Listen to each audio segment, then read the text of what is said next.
하겠습니다. 같이 읽도록 하겠습니다. 25, 26절입니다.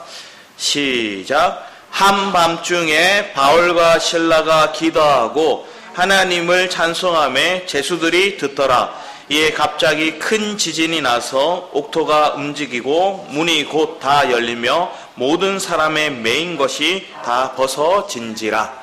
아멘. 오늘 말씀을 통해서 우리 바울과 그리고 바울과 그 일행들, 신라라고 하죠. 그 삶이 하나님께서 어떻게 인도하시는지를 복용합니다. 그런데 오늘 말씀의 제목은 그리스도로 충만한 자의 기도와 찬양이에요. 오늘 이 바울과 실라가 얼마나 그리스도로 충만했는지를 보여주는 장면이 지금 25, 26절 말씀에 딱 적혀 있어요. 그가 어디에 있다고 얘기를 합니까? 한밤중에 그가 제수로서 감옥에 갇혀 있어요.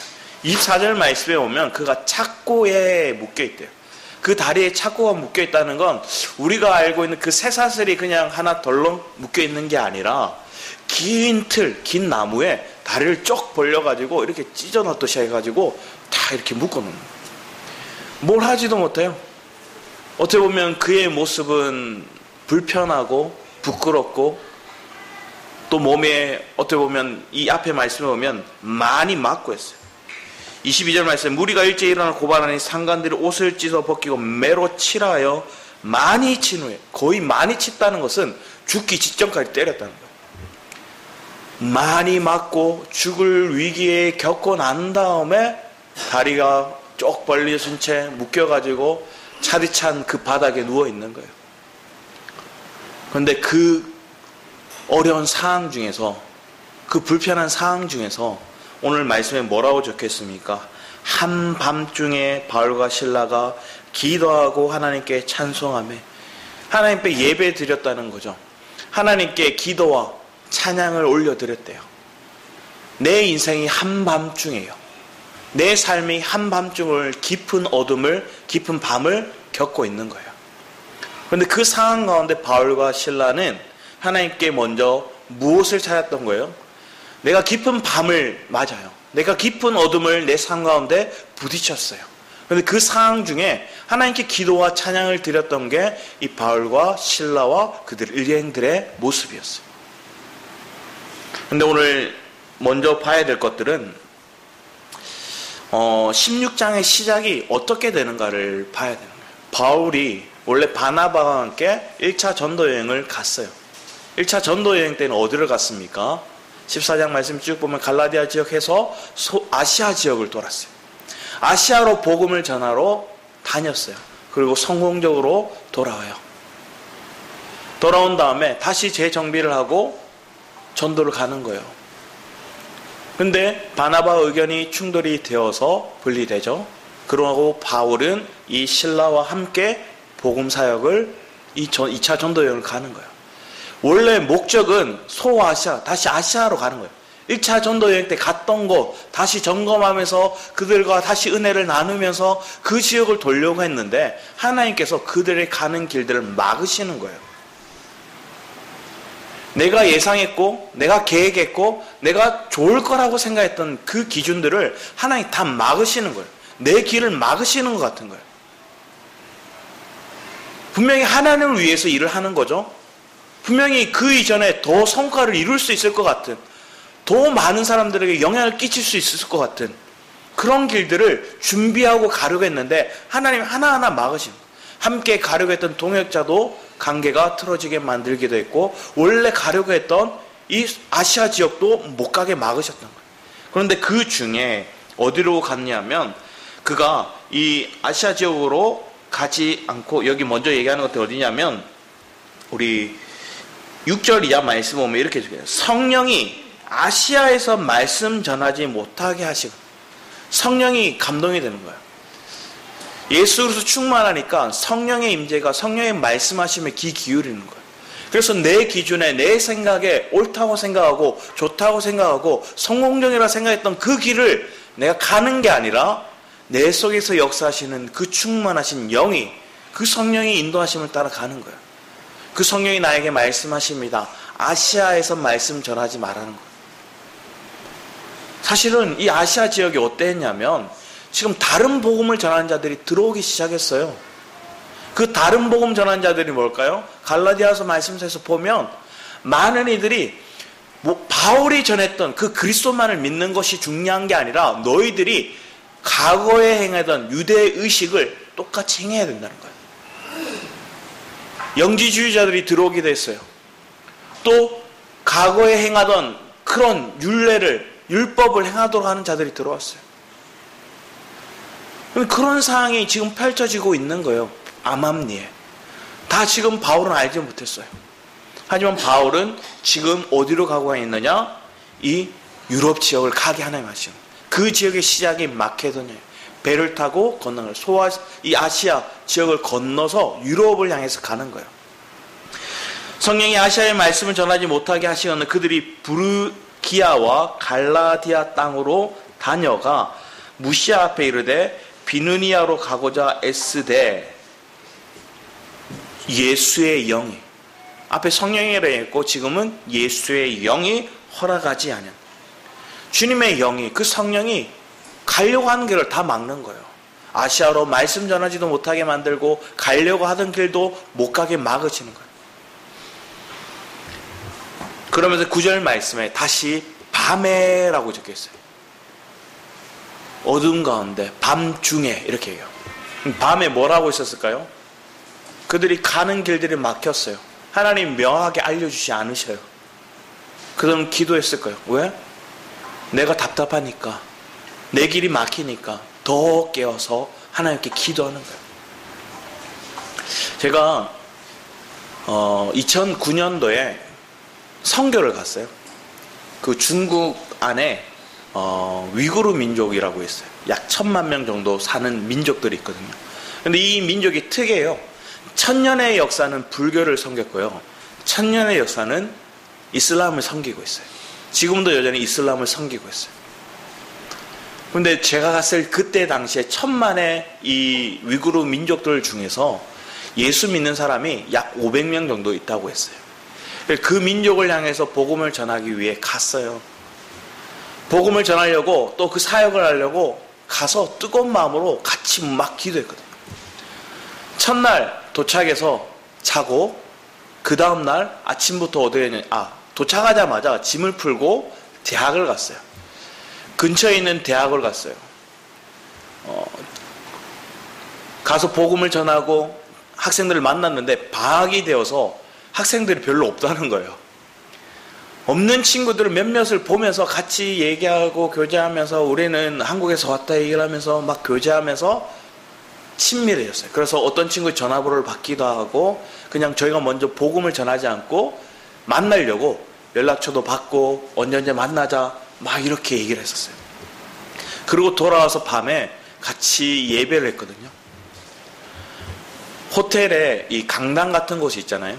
그 홀에 다 모여서 원래 이렇게 갔던 사람들이 수백 명이 됐는데 그 수백 명이 다 위구르 민족을 섬기는 게 아니라 약 열 몇 명만 위구르 민족을 섬기고 나머지 사람들은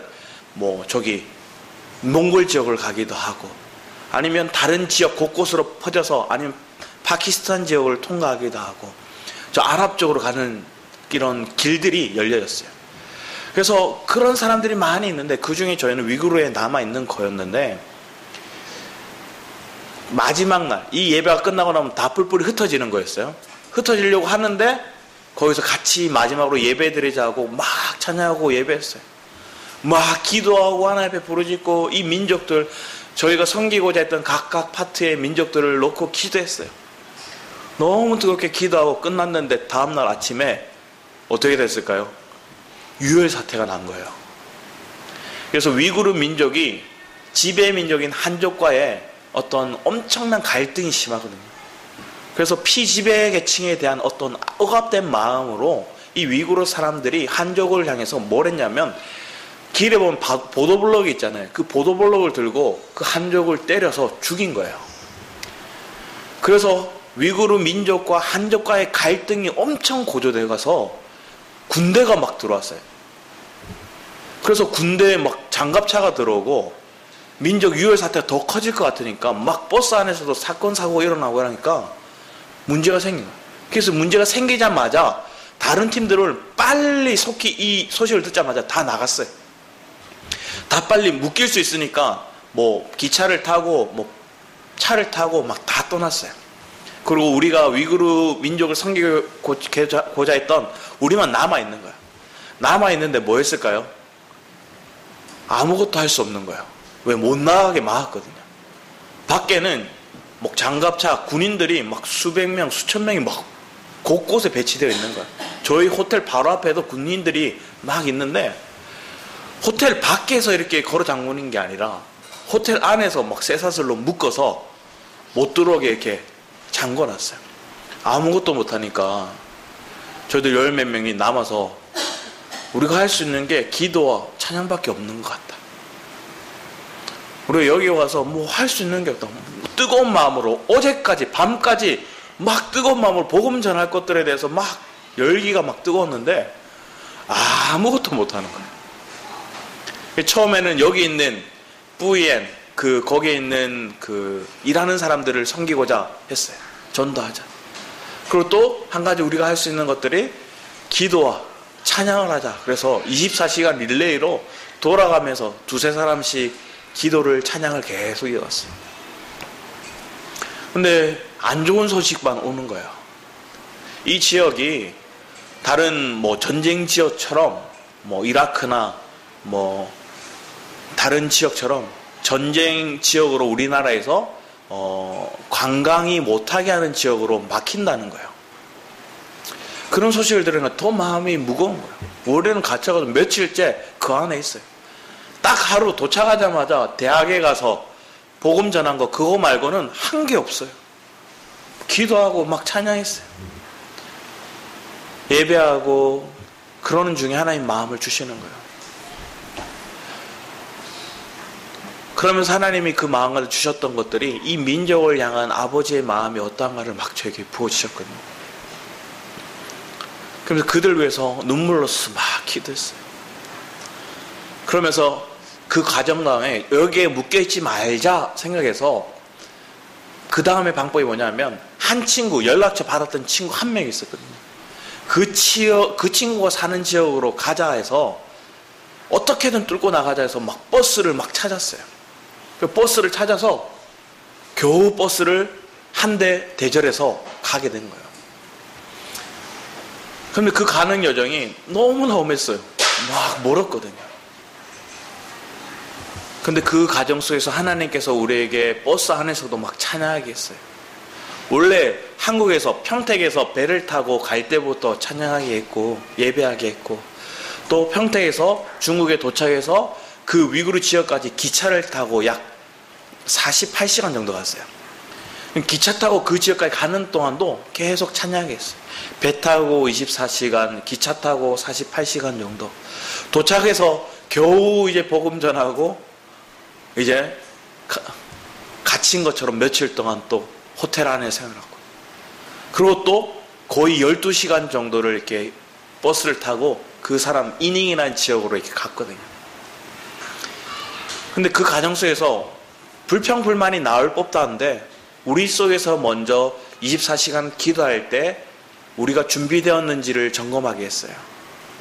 우리 안에 회개가 먼저 나오고 내 안에 먼저 자백이 먼저 나왔어요. 온전하지 않은 상태로 그냥 선교를 하겠다 왔지만 우리가 준비되었는지를 점검하게 하시고 그리고 가는 도중에서도 정말로 어려운 상황이 계속 닥쳤어요. 여권 문제가 생겨서 비자 문제가 생겨서 길이 막 막히는 거예요.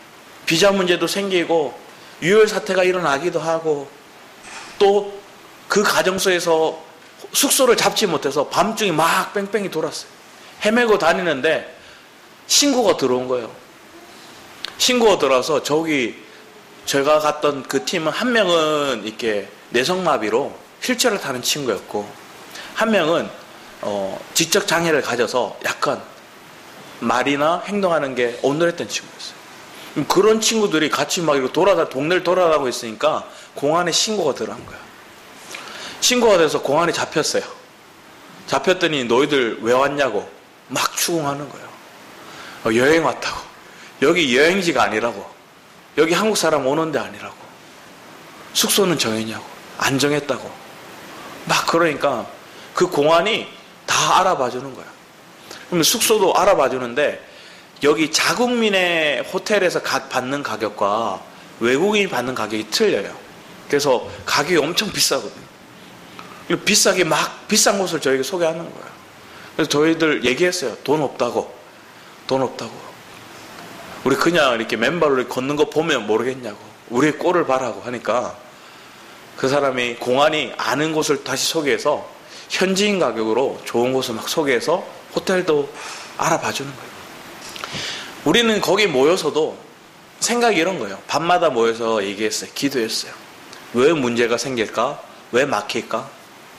그럴수록 우리는 뭐 할까요? 우리를 더 정결하게 하는 것 같았어요. 우리 속에 있는 불순물이 뭘까를 보게 하시는 거예요. 자, 하나님께서는 여러분이 하나님의 일을 하고자 하는데 먼저 하나님은 뭘 원하실까요? 여러분이 먼저 그리스도의 마음으로 붙들린 바 되었는지를 점검하시는 거예요. 여러분이 그리스도의 영에 붙들린 바 되지 않으면 하나님께 여러분과 함께 하실 수 없는 거예요. 그러면 그 하나님이 함께 하시지 않는 사역은 하나님 받으실 수가 없어요. 내게 어둠이 온다고 생각이 들어요. 내게 밤을 맞았다고 생각해요. 내게 막혔다고 하는 상황들이 왔어요. 하지만 그 상황을 통해서 하나님 우리에게 기도케 하시는 거예요. 그래서 먼저 이 보면 9절 말에서 밤에 환상이 바울에게 보이니 마게도냐 사람의 하나가 서서 그에게 청하여 이르되 마게도냐로 건너와서 우리를 도우라. 바다 건너예요. 배를 타고 먼 길을 또 가야 돼요. 도와달라 얘기하는 거야. 구원을 건져달라고 얘기하는 거야. 그 얘기를 듣고 이 환상을 보고 난 다음에 바울은 목표를 정해서 가는 거야. 자, 갔어요. 며칠 동안 갔는데 뭘 했을까요? 멀뚱멀뚱 아는 사람도 없고 어디에 가 전화해야 될지 몰랐을 거예요. 그런데 하나님 만남의 축복을 주시죠. 그래서 오늘 말씀 보면 이 빌립보 교회가 세워지는 데 있어서 중요한 인물들을 만나게 하세요. 그래서 처음에 만났던 인물이 여기 나옵니다. 12절 거기서 빌립보에 이르니 이는 마케도냐 지방의 첫 성이요 또 로마의 식민지라. 이 성에서 수일을 유하다가 수일 동안 뭐 별거 한 게 없는 거예요. 누굴 만나서 복음을 전한 것도 아니고 그냥 유하했던 거예요. 그러다가 안식일에 우리가 기도할 곳이 있을까 하여 문 밖으로. 자, 기도할 때 역사가 일어나요. 여기서도 얘기하죠. 기도할 곳을 찾다가 쭉 헤매다가 거기 모인 여자들에게 말하는가. 두아디라시에 있는 자색 옷감을 장사로서 하나님을 섬기는 루디아라 하는 한 여자가 말을 듣고 있을 때 주께서 그 마음을 열어 바울의 말을 따르게 하신지라. 그리고 그 여인이 뭐였어요? 자기 집으로 바울과 실라 그 일행들을 초대해요. 그래서 루디아 집이 빌립보교회 가정교회 시작이 되는 거예요. 그의 가정이 교회가 되는 거예요. 참 감사하게도 여기 두 분이 계신데 두 분의 가정이 이제 세 분이죠. 세 분의 가정이 교회가 되었던 이력이 있어요. 여러분의 가정에서부터 교회가 시작돼요. 루디아의 집에서부터 교회가 시작되었어요. 가정이 교회가 시작되는 건 성경적인 역사로부터 시작돼요. 그런데 사람들은 가정에서 예배 드린 다음에 이상하게 생각해요. 그런데 시작이 이래요. 왜? 마음이 먼저 열린 사람이 자기의 처소를 예배 처소로 기도 처소로 준비하게 하는 거예요. 거기 모여서 함께 예배드리고 찬양하고 하나의 말씀을 증거하는 거예요. 그게 루디아의 집에서 있었던 거예요. 이 루디아는 성공한 사업가였어요. 나름대로 그 지역에서 명망 있는 여인이었어요. 자, 그런 여인이 집이 교회가 되었어요. 그러고 난 다음에 16절 말씀에 또 이렇게 얘기해요. 우리가 기도하는 곳에 가다가 바울이 같이 하는 무리들 중에 또 기도하는 곳에 찾아가는데 또 한 여인이 여종이 나타나는데 이 여종은 어떤 여종이래요? 귀신 들렸대요. 근데 귀신 들렸는데 뭐예요? 점쳐요. 점을 잘 치는 거예요. 귀신이 들렸는데 점을 잘 치는 여인인 거예요. 이 여종에게는 주인이 있어요. 점을 쳐도 그 사례를 그 돈을 받는 것들이 주인이 가져가요. 한마디로 말하면 이 여종은 엄청나게 묶여있고 포로되어 있고 비참한 인생을 살아가는 거예요. 귀신에 묶여있고 주인에 묶여있고 이 여정이 계속 따라다닌 거예요. 뭐라고 얘기를 합니까? 17절 말씀 같이 한번 읽어볼까요? 17절 말씀 같이 읽어보도록 하겠습니다. 시작. 그가 바알과 우리를 따라와 소리질러 이르되 이 사람들은 지극히 높은 하나님의 종으로서 구원의 길을 너에게 전하는 자라 하며. 좋은 말이에요, 나쁜 말이에요? 좋은 말이에요. 정말로 귀신같이 알아봐요. 그리고 좋은 말을 막 선포하는데 뭐 하는 거예요? 방해하는 거예요. 복음 사역을 방해하는 거예요. 기도하지 못하게 만들고 복음에 누구에게 전하려고 하는데 방해하는 거예요. 막 소리치는 거예요. 예전에 마산에도 그런 분이 계셨거든요. 예배 말씀 막 전하는데 갑자기 손을 막 들어가지고 막 얘기해요. 자기가 경험한 거, 자기가 질문하고 싶은 거. 뚝뚝 잘라요. 우리가 말씀의 교제라고 성경이 나눔을 할 때는 분명히 그렇게 하는 것들이 어떻게 보면 피드백이 되니까 좋은 건데, 청중 예배 가운데 많은 사람들이 말씀에 집중하자 하려고 그러면 툭 끊고 이러고 막 큰 소리 치고 막 이상한 소리를 하고 막 그러는 거예요. 근데 그렇게 하고 있는 거예요. 그래서 바울이 심히 괴로웠대요. 너무 괴로웠대요. 그러면서 바울이 심히 괴로워서 돌이켜 그 귀신에게 이르되 예수 그리스도의 이름으로 내가 내게 명하노니 그에게서 나오라 하니 귀신 즉시 나온. 바로 나와버렸어요. 누구 사업이 망했어요? 이 여정의 주인이 망했어요. 왜? 점을 잘 치고 돈을 많이 벌렸는데, 큰 어떤 돈을 버는 매개처였는데 하나의 생명으로 바라보는 게 아니라 도구로 사용했던 거예요. 못 버는 거예요. 그래서 이 사람이 화가 나서 모함해요. 그래서 바울을 어떻게 모함했냐면 20절 말씀에 이렇게 얘기를 합니다. 상관들 앞에 데려가서 말하되 이 사람들이 유대인인데 우리 성을 심히 요란하게 해. 저 사람이 이상한 사상을 전하고 로마에 대해서 안 좋게 얘기를 하고 요동하게 만든다 막 하고 고자질한 거예요. 가짜를, 거짓을, 누명을 씌운 거예요. 그리고 맞는 거예요. 바울이 복음 전하러 갔다가 맞아요. 기도하려고 하다가 맞아요. 귀신을 쫓아냈는데 맞아요. 여러분은 어떠하실까요? 이렇다면 여러분이 가진 이 생명의 복음을, 이 은혜를 전하고자 했는데 누가 모함하고 누명을 씌우고 나를 때리기도 하고 마음에 상처를 주기도 하고 다른 사람들에게 이상한 소리로 나를 막, 그럼 여러분 어떡할까요? 여러분은 반응한다면 화가 나겠죠. 짜증이 나겠죠. 절망하겠죠. 하나님 앞에 따지겠죠. 근데 그런 말의 표현들이 지금은 안 나와요. 그리스도로 충만한 자는 그렇게 얘기를 하지 않고 이 상황을, 이해되지 않는 이 상황을, 답답한 이 상황을, 내가 어둠을 경험하고 이 밤중에 메인 것 같은 이 상황을 하나님 앞에 올려놓는 거예요. 많이 맞고 죽을 위기 가운데 이 바울과 실라는 착고에 묻힌 채 감옥에 있는 거예요. 그러고 이런 상황이 있는 거예요.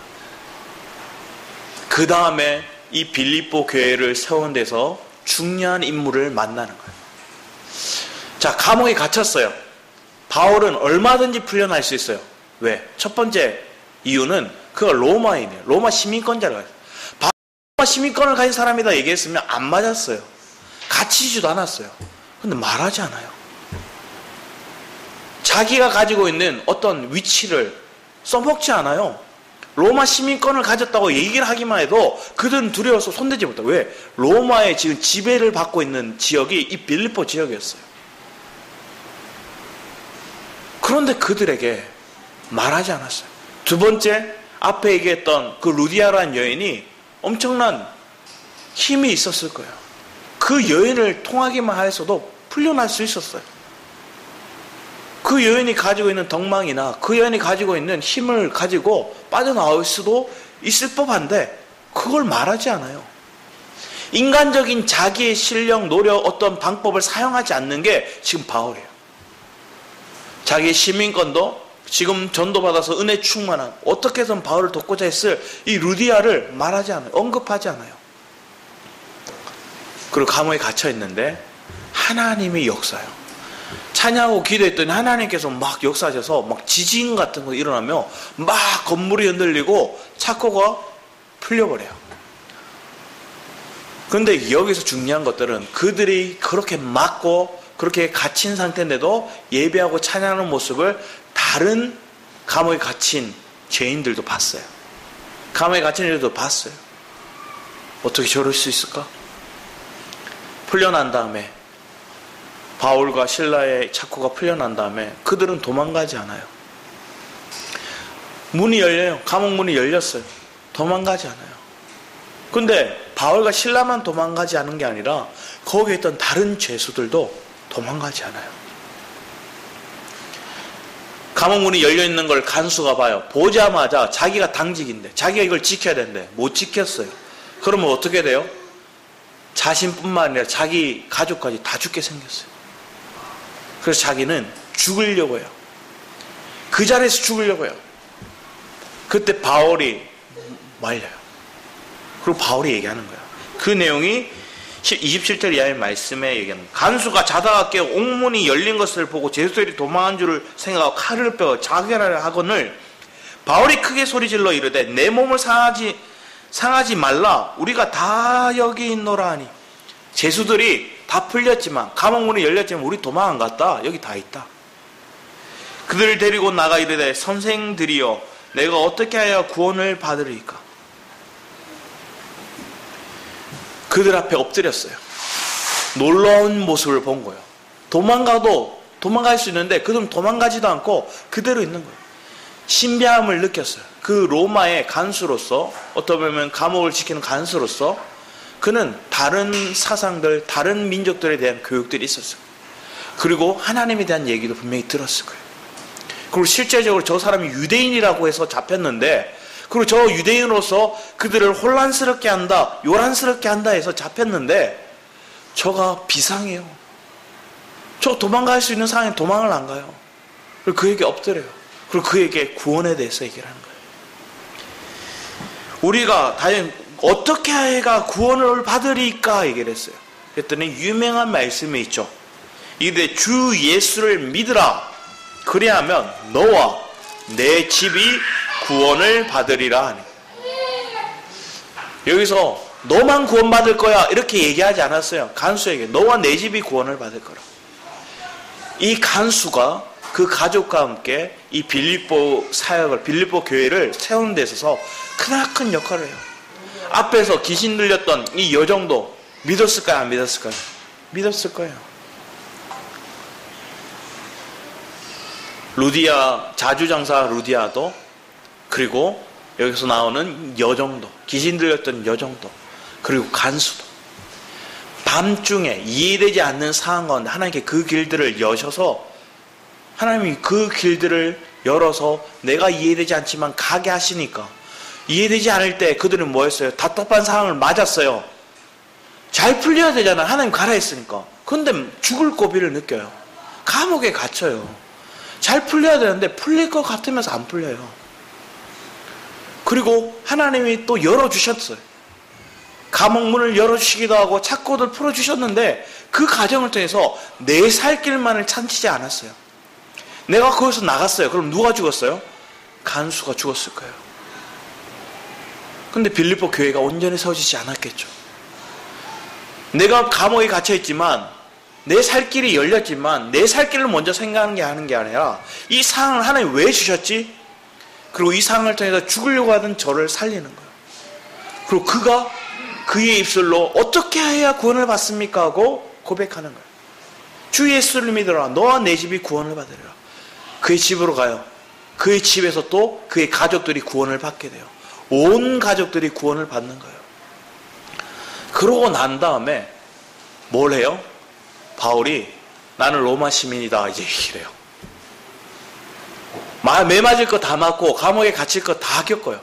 근데 그걸 통해서 그 어둠이 내 삶 가운데 막힘이, 좌절이, 어둠이 한밤중에 대한 모습들이 나타났지만 그걸 겪음을 통해서 나는 더 정결하게 기도하였고 그 기도를 통해 하나님께서 원하신 바를 알게 하셨고 그 하나님을 통해서 내 살 길만을 찾은 게 아니라 누군가를 살릴 길, 구원할 길을 하나님 열어가심을 본 거예요.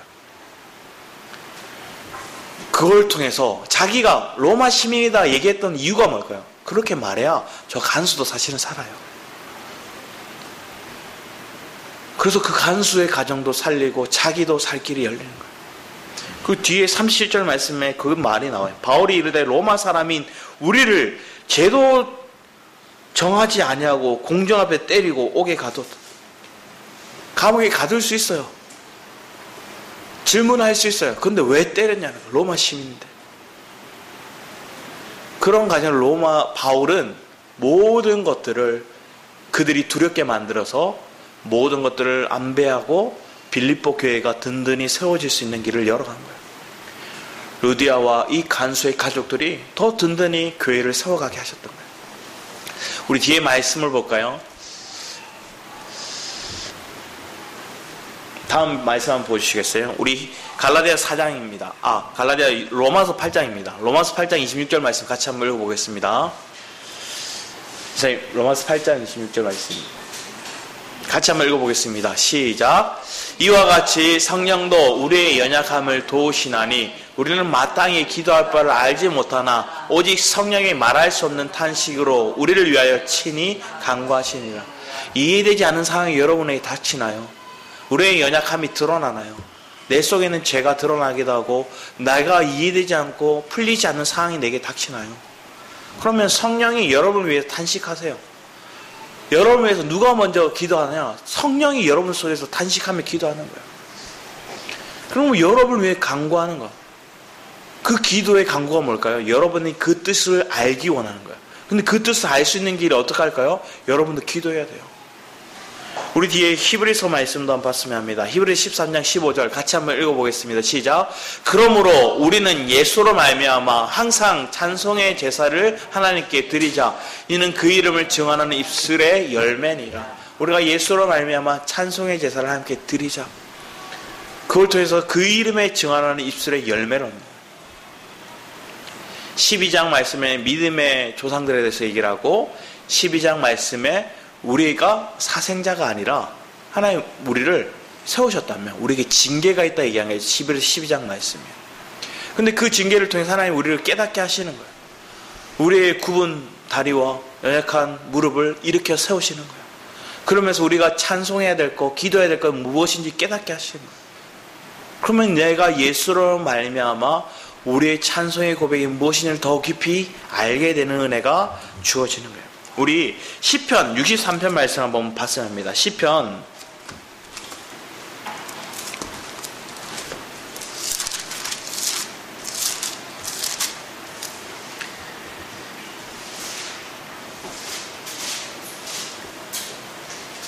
6절 7절 말씀을 같이 한번 읽어보겠습니다. 6절 7절입니다. 시편 63편 6절 7절 같이 읽겠습니다. 시작. 내가 나의 침상에서 주를 기억하며 새벽에 주의 말씀을 작은 소리로 읊조릴 때에 하오리니 주는 나의 도움이 되셨음이라. 내가 주의 날개 그늘에서 즐겁게 부르리이다. 지금 시편 63편은 사무엘상 23장 내용이에요. 23장 이하, 사무엘하 15장 이하 내용도 얘기를 하는데 성전을 향해서 그리움에 대해서 표현하는 거예요. 압살롬에 의해서 도망 나왔고 내가 내 죄로 인해서 쫓겨나는 신세가 되었어요. 그런데 그 가정 속에서 그리워하는 거예요. 그런데 오늘 말씀 6절 말씀에 우리 번역어는 새벽이라 얘기했지만 영어 버전에서 보면 나이트라 적혀있어요. 그리고 예전 번역은 밤중에라고 적혀있어요. 다윗이 밤중에 하나님 앞에 찬양하는 거예요. 자기의 삶도 밤중에 어둠이에요. 그런 가운데 자기가 기도하는 거예요. 하나님 앞에 예배하는 거예요. 그러면서 하나님을 그리워하고 예배하고자 하는 그 마음의 읊조림으로 자기가 어디 안에 있대요? 주의 날개 그늘 아래 있대요.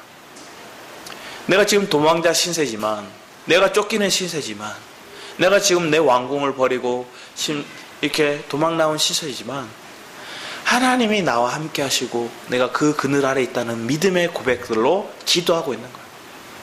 어둠 중에, 그 밤 중에 그는 하나님 앞에 기도하고 부르시는 거예요. 여러분이 잠이 안 오는 밤이 있으십니까? 왜 잠이 안 올까요? 마음이 답답해서 다음날 아침에 오는 것들에 대한 두려움, 문제를 어떻게 해결해야 될까에 대한 그런 여러분의 낙심의 마음이 들어서 잠이 안 오고 있다면 그 시간이 하나님 앞에 기도하라는 시간이 될 줄 믿습니다. 여러분 하나님 앞에 기도할 수 있는 시간들을 하나님 분명히 허락하시는 거예요. 기도를 했는데 어쩌면 더 문제가 커질 수도 있어요. 앞에서 읽었던 이 바울과 실라, 그들도 기도했는데 문제가 터지고, 기도할 것을 찾는데 무언가를 만나기도 하고, 기도를 했는데 창고가 열리기도 하고, 결국은 뭐예요? 마지막에 결국은 역전된다는 거예요. 기도의 사람은 지금의 상황은 내가 패배하고 지금의 상황은 내가 묶여있는 것처럼 보이지만 그 상황을 통해 하나님이 역전시키실 것들을 믿는 거예요. 그 믿음을 여러분이 가지고 있다면 여러분 성령이 나에게 무엇을 말씀하실까에 귀 기울여요. 앞에서 얘기했던 그 전도여행이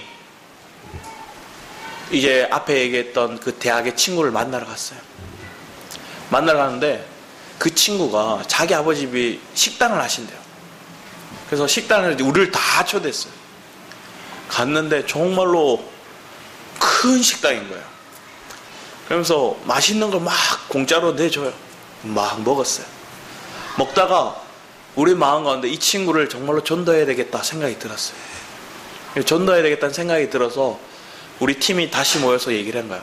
아, 저들의 고마운 마음에 뭘 하자 얘기를 했는가 하면 우리가 같이 여행을 가자 얘기해서 그 지역에 캠프를 할 수 있는 곳을 막 찾았더니 몽골 사람들이 이렇게 사는 그 집을 게르라고 하잖아요. 그 게르로 형식으로 있는 산 꼭대기에 그 게르를 지어놓고 캠핑하는 곳이 있는 거예요.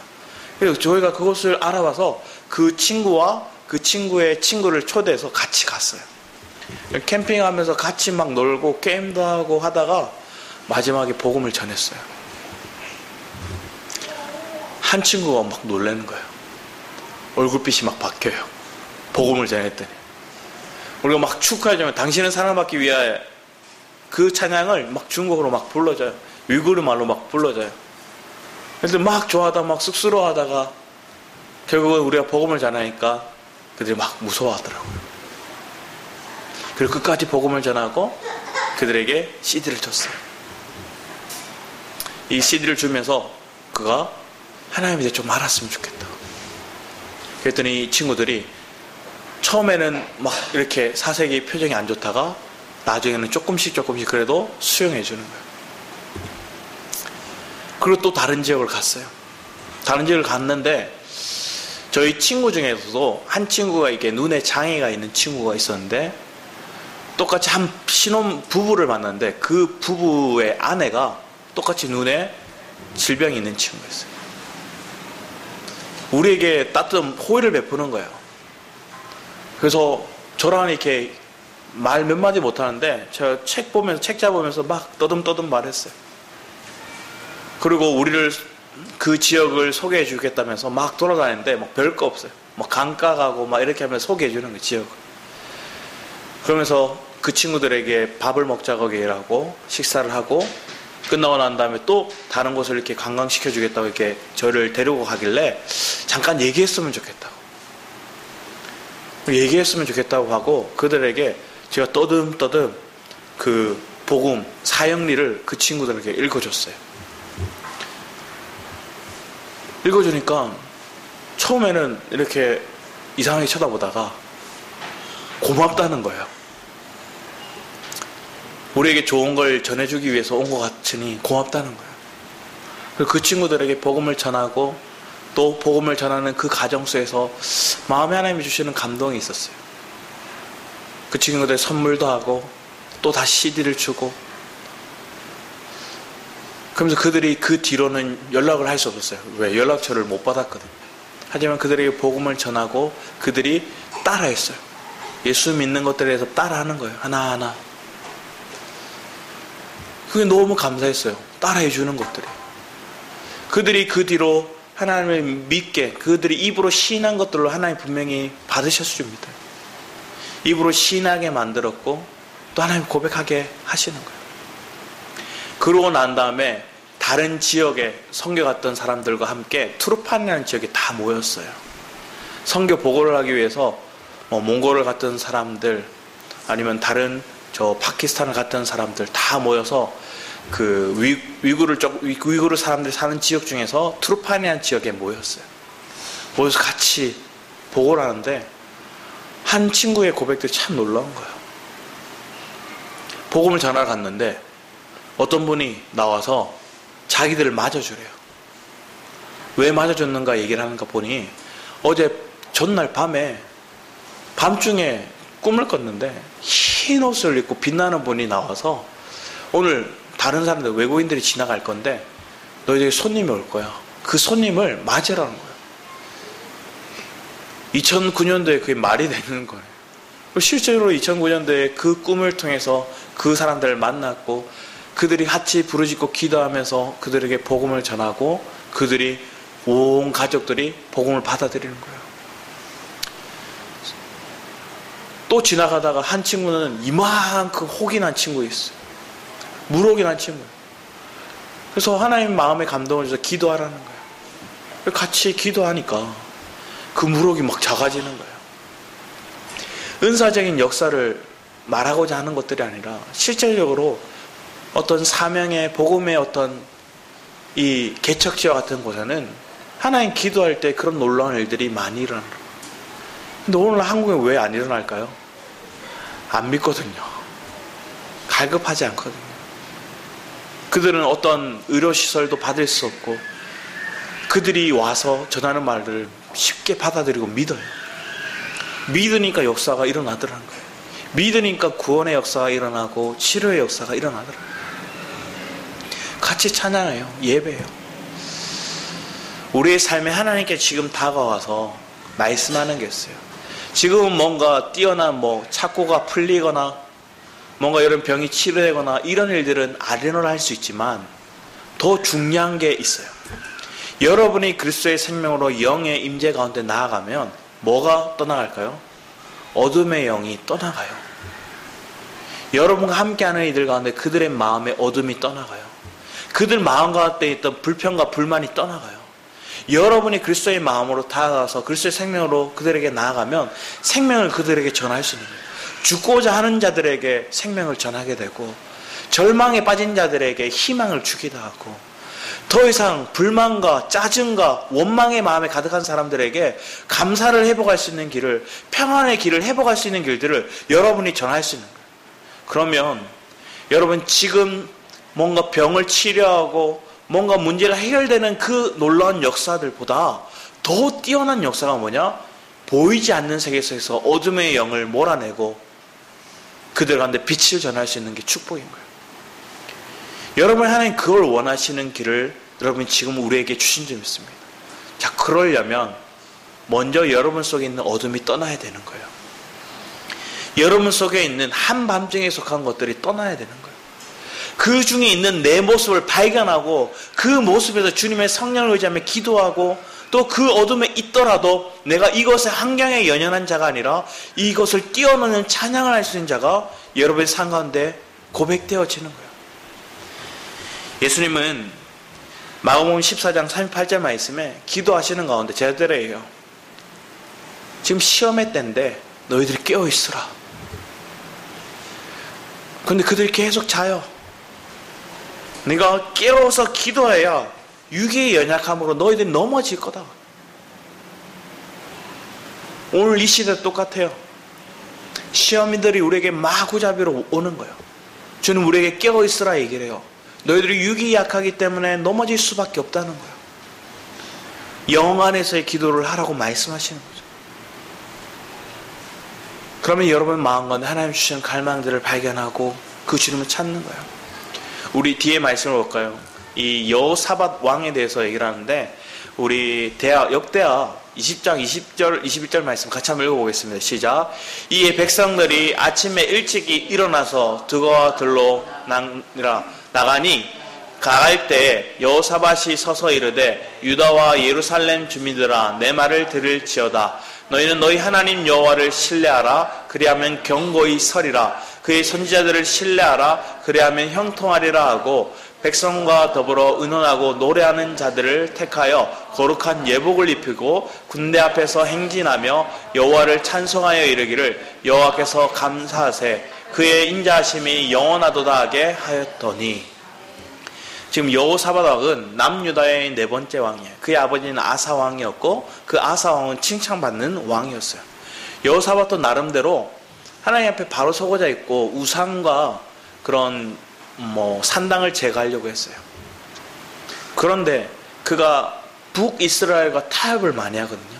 그의 아들은 북이스라엘의 공주와 결혼하기도 하고 사돈을 맺기도 해요. 그리고 그들과 북이스라엘과 이제 대치되는 전쟁은 사라졌고 그들과 연합해서 오히려 아람의 어떤 뺏겼던 땅을 차지하기도 해요.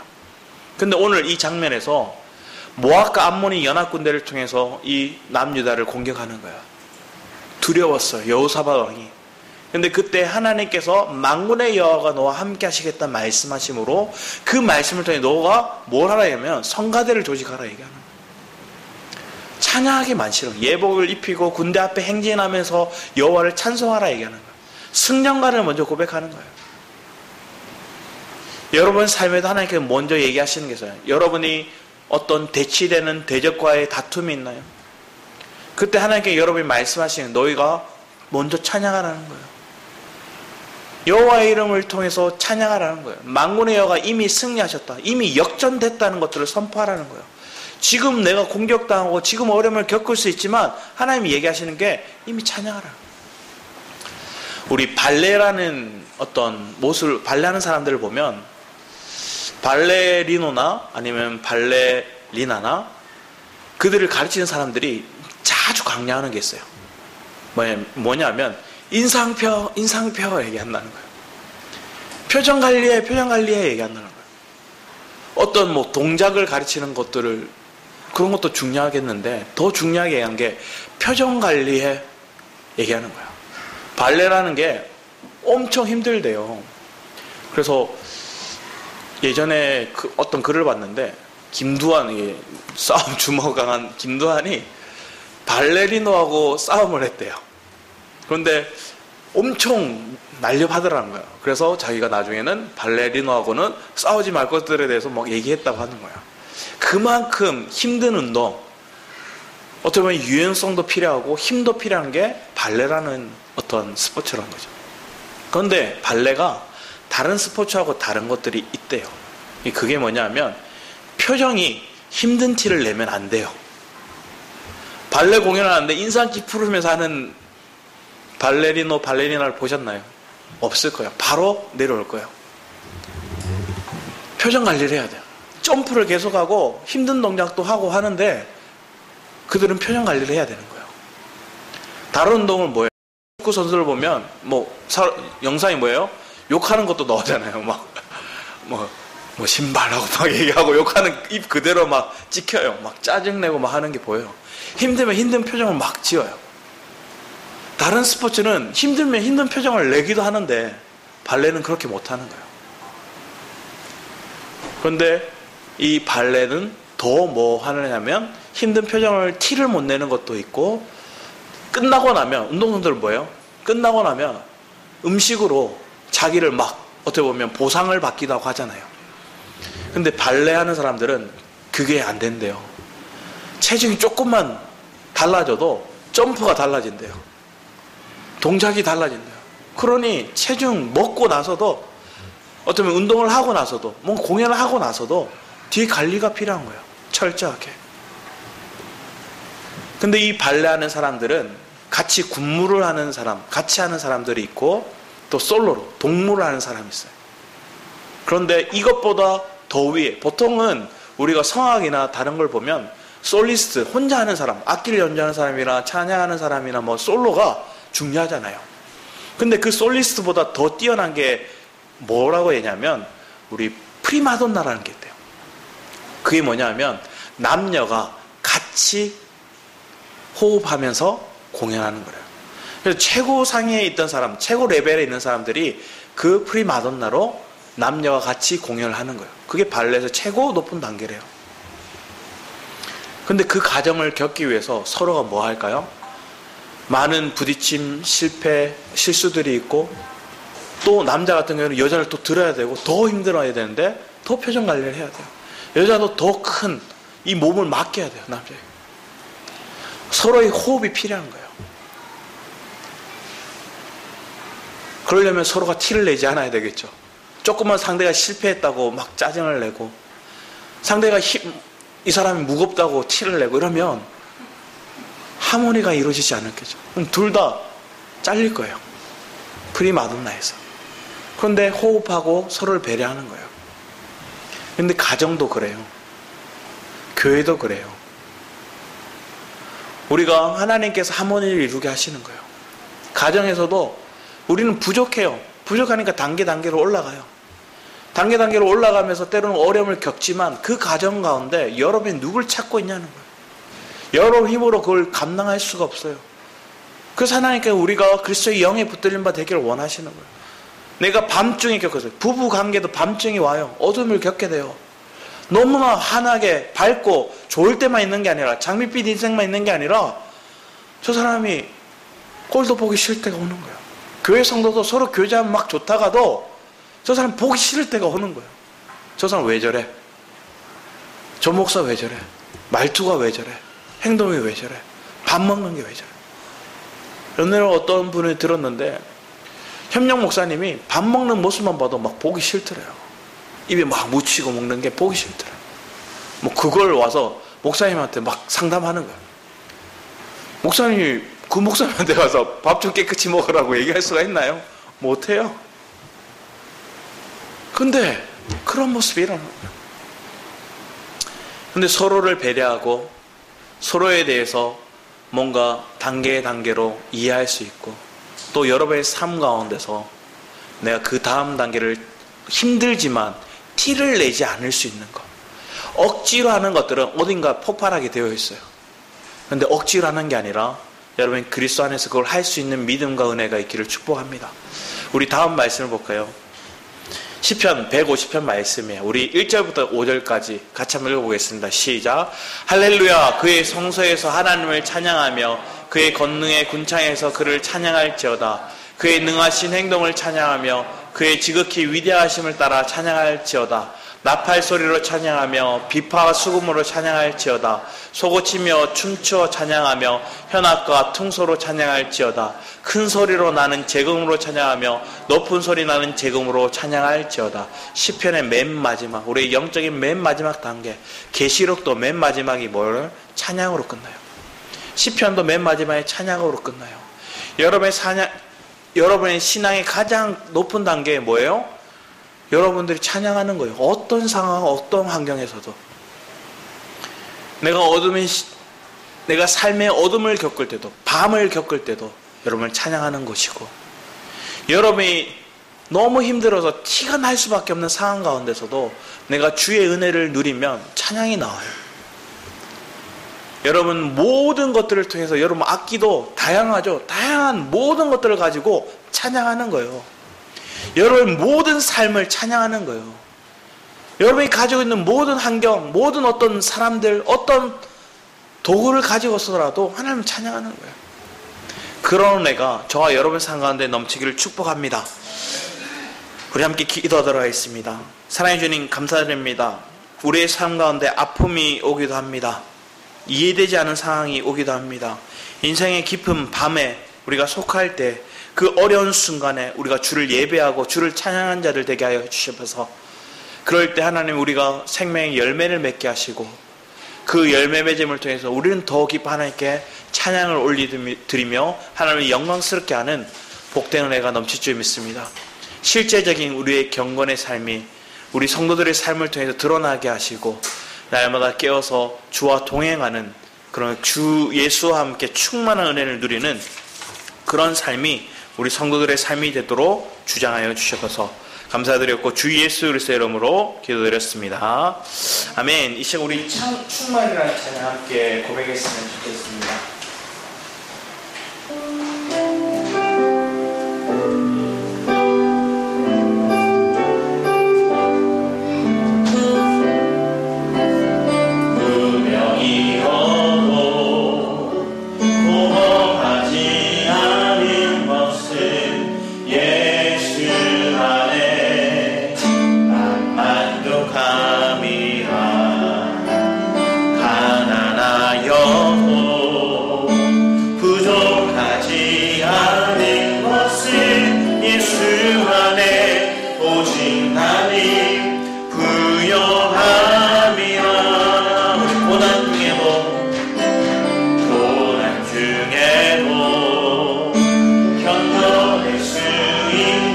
것을 주의 믿기 때문이라.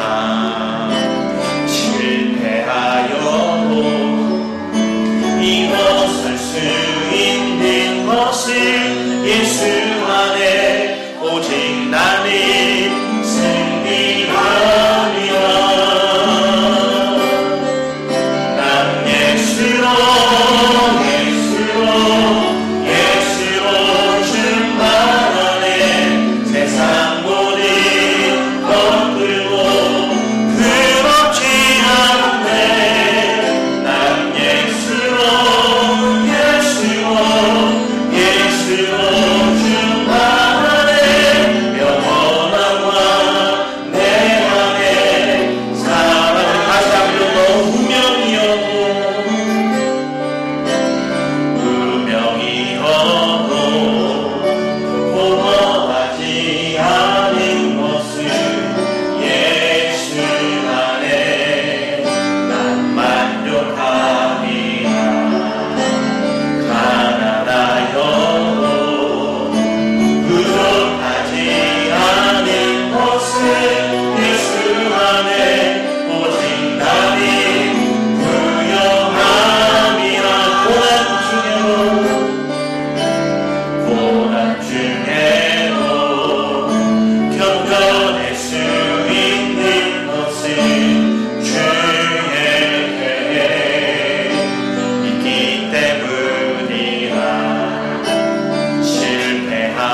신앙생활을 하다 보면 하나님 기도했는데요, 하나님 신앙생활 열심히 했는데 왜 자꾸 어둠이, 왜 자꾸 문제가 있습니까? 이렇게 질문해요. 그런데 오늘 성경을 통해서도 바울과 실라를 통해서도 얘기하잖아요. 어둠이 왔지만, 문제가 계속되지만 그걸 통해서 하나님 더 깊은 것으로, 더 온전한 것으로 세워가시는 봅니다. 우리 송명희 시인이 온종일 누워 계시잖아요. 어린 나이에 병에 걸려서 조금만 틀어도 부러져요. 근데 그 고통 중에서 주님을 만났고, 그 어려움 중에서 주님을 찬양했고, 그의 삶 가운데 내가 다른 사람 가진 거지만 남이 없는 거 가졌대요. 그래서 나는 부유한 거예요. 여러분 삶에도 왜 부유한가를 생각해 보기 원합니다. 물질이 많아서 부유함이 아니라 남들이 가지지 않는 그 그리스도의 생명을 여러분이 가진 자로 부유함을 누리는 그런 은혜가 우리 안에 있기를 우리 함께 주일 창하시고 기도하며 나가도록 하겠습니다. 주여! 아버지